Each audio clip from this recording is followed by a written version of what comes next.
On the day that he was born, Max slept for most of the time. And in the first weeks of his life he slept like other babies. But when he began to look around him, he didn't sleep so much. He slept for a few hours at night and a little in the daytime. Then he stopped sleeping during the day. He was awake for 20 hours. His eyes were always open. His mother, Samantha Price, was very surprised. She said that the world was a very interesting place and perhaps Max wanted to see everything. She thought this was because he was intelligent. The doctors and pediatricians were also very surprised, but they said that they didn't know why Max slept so little. Then a child psychologist studied Max's case. He said that it wasn't a very strange case. His studies showed that a lot of modern babies were sleeping less. He wasn't sure why, but he had some ideas about it. 200 years ago people went to bed earlier than today, he told Samantha. Generally, life was slower in the past and people slept longer. They worked a lot and they didn't have much money, so they often stayed at home after work and went to bed when it got dark. You see, there was no television and there weren't any electric lights. Electric light is different from candlelight. It is brighter and it keeps you awake. Babies are influenced in mysterious ways by the world. And if the world is fast, noisy, and bright, and if people often go to bed very late, babies will feel this and they won't sleep so much. Are you sure, doctor? Samantha said. I think that Max doesn't sleep because he finds the world so interesting. He's very intelligent. Yes, that's possible, Mrs. Price. But it's true that our society is becoming more nocturnal. The psychologist's words surprised Samantha. She couldn't believe him. But when she told her husband Derek, he said, "Yes, it seems crazy, but our world is crazy." The psychologist may be right. But we'll see.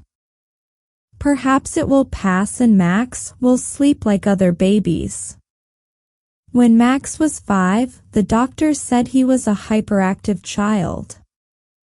Every night Samantha tried to put him to bed at 8:30, but he wasn't sleepy.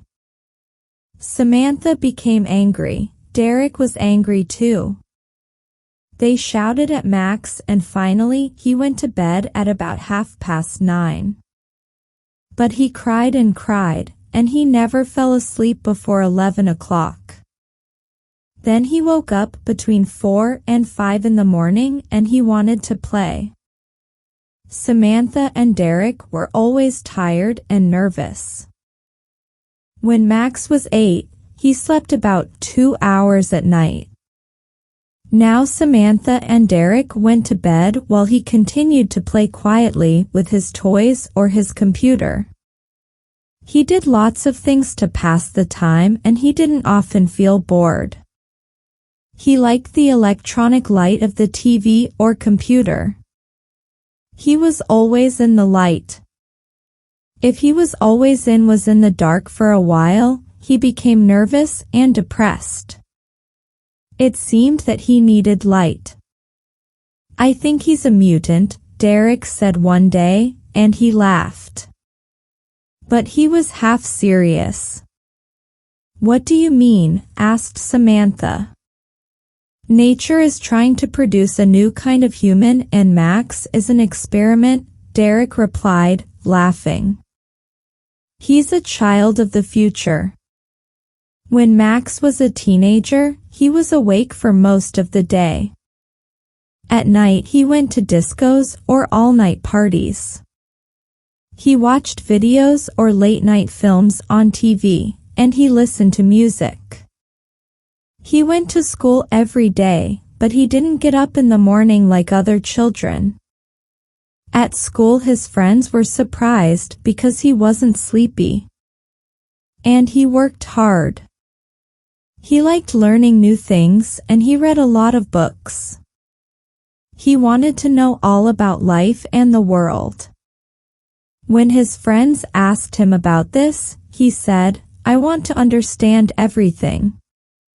The world is a big, interesting place and life is short. We sleep too much. Sleep is a waste of time." Samantha and Derek were feeling better now because they usually slept well. Derek accepted Max's condition more than Samantha. He said it was true that Max was different, but in other ways he was normal. He liked sport, clothes, music, and girls.